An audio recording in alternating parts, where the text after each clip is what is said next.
everyone, welcome to my channel Alpha Knowledge Box. This is the science series for class 6. हम पढ़ रहे थे NCERT class 6 science का chapter 12 electricity and circuit. This is the last video of this chapter. इस video में हम NCERT exercise की सभी questions, fill in the blanks, true false and all question answers को डिस्कस करेंगे. चलिए एक्सरसाइज को स्टार्ट करते हैं. Question number 1, fill in the blanks. A, a device that is use to break an electric circuit is called.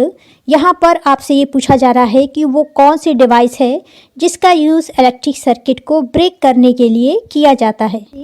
आपने इस तरह का स्विच अपने घरों में लगा हुआ देखा होगा. जब आप इस पॉइंट पर प्रेस करते हैं तो यहाँ पर जो सर्किट बना हुआ है वो सर्किट कुछ इस तरह का होता है, वो कंप्लीट हो जाता है और उससे जुड़ा हुआ जो बल्ब है वो ग्लो होने लगता है. और अगर आपने स्विच के इस पार्ट को प्रेस किया तो इस तरह से स्विच ब्रेक हो जाता है और ये बल्ब जलना बंद हो जाता है, यानी ऑफ हो जाता है. तो यहाँ पर आंसर होगा switch. Question number B, an electric cell has, यानी एक इलेक्ट्रिक सेल में कितने टर्मिनल होते हैं. ये आपको मैंने वीडियोस में बहुत अच्छी तरह से बताया है कि कोई भी इलेक्ट्रिक सेल हो या फिर इलेक्ट्रिक बल्ब, उसमें हमेशा 2 टर्मिनल्स होते हैं. जैसा कि इस सेल में आपको दिखाई दे रहा है, एक पॉजिटिव टर्मिनल एंड दूसरा नेगेटिव टर्मिनल, इसलिए यहाँ पर आंसर हो जाएगा 2 टर्मिनल्स. अगर अभी तक आपने चैप्टर की बाकी की वीडियोस को नहीं देखा है तो उसकी लिंक आपको इसी वीडियो के डिस्क्रिप्शन बॉक्स में मिल जाएंगी, जो पार्ट 1 से लेकर के पार्ट 5 तक हैं. और अगर आपने मेरे चैनल को सब्सक्राइब नहीं किया है तो प्लीज़ मेरे चैनल को सब्सक्राइब करके मुझे मोटिवेट करें, ताकि इसी तरह की वीडियो बनाकर मैं आपके लिए अपलोड करती रहूं. चलिए एक बार रिवाइज कर लेते हैं. A device that is use to break an electric circuit is called switch. B, an electric cell has 2 terminals. Question number 2, mark true और false for the following statements. दिए हुए स्टेटमेंट्स को आपको ट्रू है या फिर फॉल्स है ये बताना है. A, electric current can flow through metals. Electric current metals में फ्लो होता है या नहीं होता है, तो इसका आंसर है ट्रू. पिछली वीडियो में मैंने आपको बताया था कंडक्टर और इंसुलेटर, जितने भी मेटल्स होते हैं वो इलेक्ट्रिसिटी के गुड कंडक्टर होते हैं, इसलिए यहाँ पर ट्रू आंसर होगा. Question B, instead of metal wires a jute string can be use to make a circuit. यानी किसी सर्किट को बनाने के लिए किसी मेटल वायर की जगह क्या आप जूट के स्ट्रिंग या डोरी का यूज़ कर सकते हैं. तो ये स्टेटमेंट फॉल्स है, क्योंकि जूट एक इंसुलेटर है. Question number C, electric current can pass through a sheet of thermocol.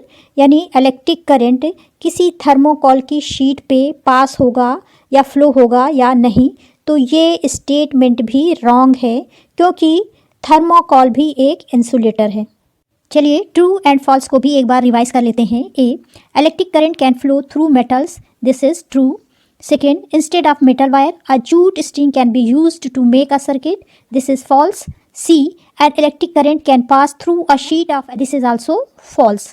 Question number 3, explain why the bulb would not glow in the arrangement shown in figure.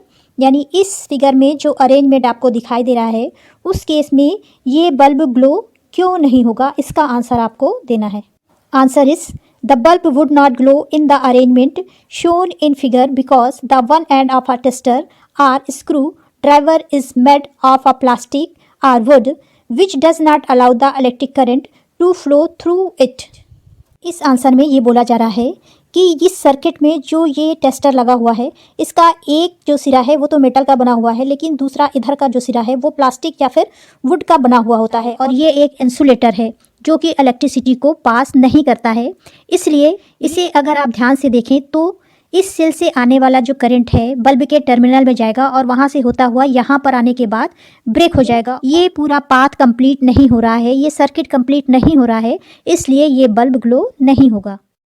Question number 4, complete the drawing shown in figure 12.9 to indicate where the free ends of 2 wires should be joined to make the bulb glow. इस question में आपसे ये पूछा जा रहा है कि figure 12.9 में जो ये ड्राइंग बनी हुई है, इसके वायर्स को आप किस तरह से बल्ब और सेल से जॉइन करेंगे जिससे ये बल्ब ग्लो करने लगे. इस फिगर में अगर आप देखें तो ये पॉजिटिव टर्मिनल है और ये बल्ब का नेगेटिव टर्मिनल है.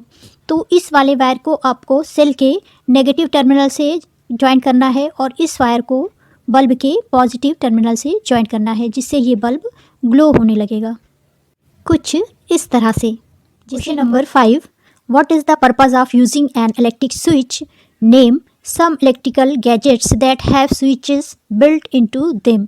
इस क्वेश्चन में आपको ये बताना है कि इलेक्ट्रिक स्विचेस का यूज़ करने का पर्पस क्या है और कुछ इलेक्ट्रिक गैजेट्स के नेम बताना है जिसमें इस तरह का इलेक्ट्रिक स्विच इनबिल्ट होता है।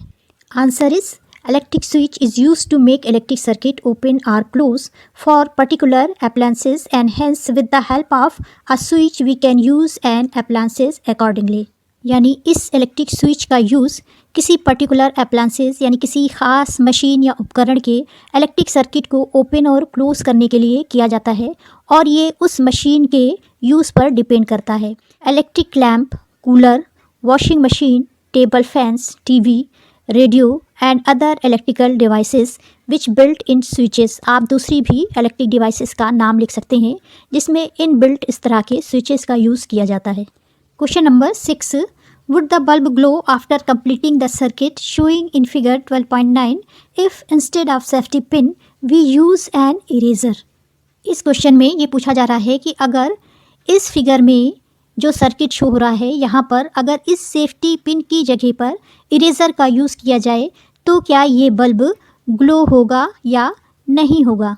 Answer is no, since eraser is an insulator so it does not allow the current to pass, hence the bulb will not glow. यहाँ पर आंसर नो इसलिए है क्योंकि कभी भी इंसुलेटर से करंट पास नहीं होता और इरेज़र एक इंसुलेटर है। अगर आप यहाँ पर इंसुलेटर यूज़ करेंगे यानी इरेज़र का यूज़ करेंगे तो ये सर्किट कंप्लीट नहीं होगा और ये बल्ब ग्लो नहीं होगा। Question number 7, would the bulb glow in the circuit shown in figure 12.11? क्या इस तरह का अगर सर्किट बनाया जाए तो ये बल्ब ग्लो होगा या नहीं? आंसर इज़ यस, क्योंकि अगर आप इस फिगर को देखें, इस सर्किट को देखें तो यहाँ पर सेल के पॉजिटिव टर्मिनल से बल्ब का नेगेटिव टर्मिनल कनेक्टेड है और सेल के नेगेटिव टर्मिनल से बल्ब का पॉजिटिव टर्मिनल कनेक्टेड है और ये सर्किट कंप्लीट हो रहा है, इसलिए बल्ब ग्लो होगा। Question number 8, using the conduction tester on an object it was found that the bulb begins to glow. Is that object a conductor और एन इंसुलेटर? एक्सप्लेन। इस क्वेश्चन के आंसर को समझने से पहले चलिए जान लेते हैं कि कंडक्शन टेस्टर क्या होता है। कंडक्शन टेस्टर एक तरह का इलेक्ट्रिक सर्किट होता है जिसमें इस तरह से एक बैटरी, एक बल्ब और ये वायर्स लगे होते हैं। आपने इंसुलेटर और कंडक्टर में इस तरह का फिगर देखा था जहाँ पर इस की का यूज़ किया गया था कंडक्टर को चेक करने के लिए। इस टेस्टर के द्वारा हम आसानी से ये पता लगा सकते हैं कि ऑब्जेक्ट एक कंडक्टर है या फिर इंसुलेटर। इस तरह का सर्किट बना करके भी आप घर में इंसुलेटर और कंडक्टर को चेक कर सकते हैं। इस क्वेश्चन में आपको ये बताना है कि अगर कंडक्शन टेस्टर के द्वारा आप किसी ऑब्जेक्ट को टेस्ट करते हैं और बल्ब ग्लो होने लगता है तो वो ऑब्जेक्ट कंडक्टर है या फिर insulator? Answer is yes, if the object is good conductor of electricity then current will pass through conduction tester and the bulb will glow, hence object will be conductor of a electricity. इस figure में अगर आप देखें कि इस conduction tester में ये जो ऑब्जेक्ट यूज़ किया गया है ये कॉपर का वायर है। इसी तरह से इस केस में भी यहाँ पर जो की यूज़ की गई है वो आयरन की बनी हुई है और दोनों ही कंडक्टर हैं। इस केस में यहाँ पर दोनों बल्ब ग्लो हो रहे हैं, यानी कंडक्शन टेस्टर में जो ऑब्जेक्ट यूज़ किया जा रहा है उससे इलेक्ट्रिसिटी अच्छी तरह से पास हो रही है जिससे बल्ब ग्लो हो रहा है। और इलेक्ट्रिसिटी तभी पास होती है जब वो ऑब्जेक्ट गुड कंडक्टर हो इलेक्ट्रिसिटी का, इसलिए ये ऑब्जेक्ट एक कंडक्टर है, इंसुलेटर नहीं है। Question number 9, why should an electrician use rubber gloves while repairing N electric switch at your home? Explain. यहाँ पर ये पूछा जा रहा है कि जब कोई इलेक्ट्रिशियन आपके घर पर इलेक्ट्रिक स्विच को रिपेयर करने का काम करता है तो इस तरह के ग्लव्स को क्यों पहनता है? Answer is our body is good conductor of electricity and rubber is insulator. हमारी बॉडी इलेक्ट्रिसिटी की गुड कंडक्टर है जबकि रबर एक इंसुलेटर है। During repairing work if the body comes in contact with current carrying wire then there will not be any accident as rubber does not allow the passage of current through it। Repairing work के समय अगर electrician की body ऐसे wire के contact में आ जाए जिसमें electricity flow हो रही है तो उस केस में एक्सीडेंट होने की संभावना नहीं है, क्योंकि रबर इलेक्ट्रिसिटी को पास होने के लिए अलाउ नहीं करता है। यानी रबर एक इंसुलेटर है जिसमें करंट पास नहीं होगा और किसी भी तरह का एक्सीडेंट नहीं होगा। Hence electrician uses rubber gloves while repairing N electric switch. इसलिए इलेक्ट्रिशियन जब भी रिपेयरिंग करते हैं तो उस समय रबर का ग्लव्स पहनते हैं। Question number 10, the handle of the tools like screwdriver and pliers used by electrician for repairing work usually have plastic और rubber covers on them. Can you explain why. यानी जब कोई electrician किसी तरह के repairing का काम करता है तो वो जिन टूल्स का यूज़ करता है, वो प्लायर्स हो, स्क्रू ड्राइवर हो, टेस्टर हो या वायर कटर हो, तो उनके हैंडल्स पे इस तरह के प्लास्टिक या फिर रबर के कवर क्यों चढ़े होते हैं, इसको आपको एक्सप्लेन करना है। आंसर इज़ प्लास्टिक और rubber is an insulator which does not allow electric current to pass through it. कोई भी प्लास्टिक या फिर रबर का ऑब्जेक्ट होता है वो एक इंसुलेटर होता है और उससे कभी भी इलेक्ट्रिसिटी पास नहीं होती है। The handle of the tools like screwdriver और pliers used by electrician for repairing have covering of plastic और rubber so that electric current may not pass through these tools to the body of the electrician to harm him। और जब कोई electrician ऐसे screw driver या pliers का use करता है जिसके ऊपर प्लास्टिक या रबर की कवरिंग होती है तो उस केस में इलेक्ट्रिक करंट पास नहीं होता है, जिससे करंट उसकी बॉडी तक नहीं पहुंचता है और उसे किसी भी तरह का कोई नुकसान नहीं होता है। This is the end of video and end of chapter. Thanks for watching. अगर आपको ये वीडियो अच्छी लगी हो तो please like, share and subscribe करें।